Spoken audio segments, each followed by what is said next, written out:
რასაც ვამბობ, ყველაფერი სრულდება. რასაც გავიფიქრებ, ისიც სრულდება. ინტუიციას დავაბრალო თუ რაიმე პრობლემა მაქვს. ადამიანს რო ვეუბნები და არ მიჯერებ, შეიძლება სულელადად ჩამთვალოს, მაგრამ ზუსტად ისე სრულდება, როგორც მე შინია.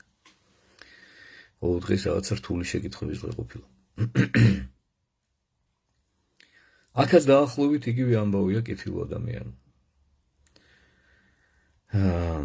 ეს ინტუიცია საერთოდ ცოტა ისეთი საფრთხილო თემა არის, იმიტომ რომ ხო ფაქტია რომ ეს რაღაცა ცოცხალი მომენტია, ხო? რაღაცა გეუბნება, ვიღაცა გეუბნება და მე ამის მიხედვით შენ რაღაცას გრძნობ, განიცდი, ხო? მე მინდა გითხრათ, ჩემო ძვირფასებო, რომ ხშირ შემთხვევაში ეს ყველაფერი უკავშირდება პორო ძალას. არაერთი შემთხვევა მქონია მე, როდესაც მოდიან ადამიანები ჩემთან და ზუსტად ამას მეუბნებიან ხოლმე, რომ აი მამო, რასაც გავიფიქრებ, სრულდება და სხვა შორის ძირითადად აი ვინც მოსულა ხოლმე ჩემთან, ზუსტად აი ამ თემატიკასთან დაკავშირებით, ამ თემაზე რო ვსაუბრია, მეუბნებიან ხოლმე, რომ წინასწარ გრძნობ ვინ უნდა გარდაიცვალოს. ერთი დღით ადრე, ორი დღით ადრე, ან ასე შემდეგ. ეხლა მე თქვენ მითხარით.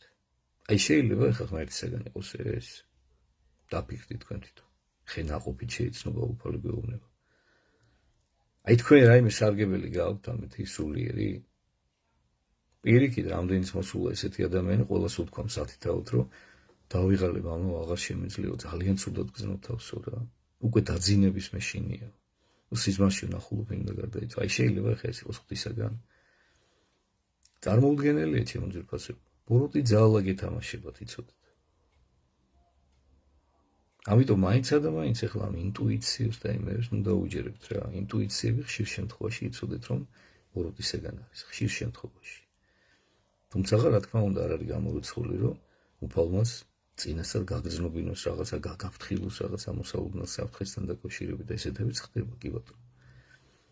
მაგრამ ზოგადად მე მოგირჩევდით მაინც რომ ესე სიფრთხილით მოეკიდოთ ამ ინტუიციის თემას.